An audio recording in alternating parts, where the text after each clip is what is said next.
বিজলী পানবাৰী বাৰ্খিচাৰত বনৰীয়া হাতীৰ পৰা প্ৰাণ ৰক্ষা এটাকৈ পৰিয়ালৰ।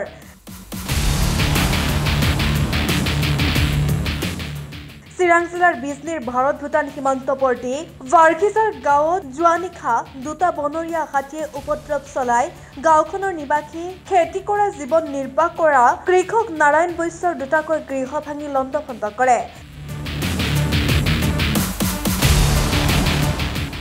বনৰীয়া হাতীয়ে বাসগৃহত থকা ধান চাউল খাই বিনষ্ট কৰাৰ উপৰিও নাৰিকল, কল, তামোল গছ ভাঙি অনিষ্ট কৰে।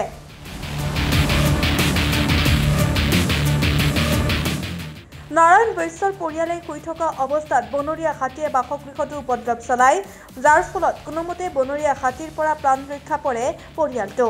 তেওঁ থকা গৃহ আৰু ভঁৰাল সম্পূৰ্ণৰূপে ভাঙি লণ্ডভণ্ড কৰে বনৰীয়া হাতীৰ জাকে।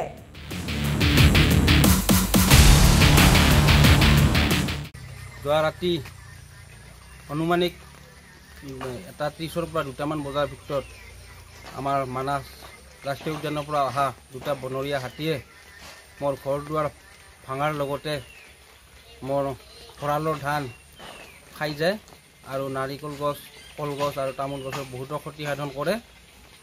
সেয়েহে মই বিভাগীয় কৰ্তৃপক্ষক ওচৰত আৰু আমাৰ স্থানীয় EM মাননীয় ধনঞ্জয় বসুমতাৰীৰ ওচৰত ক্ষতিপূৰণ বিচাৰিছোঁ।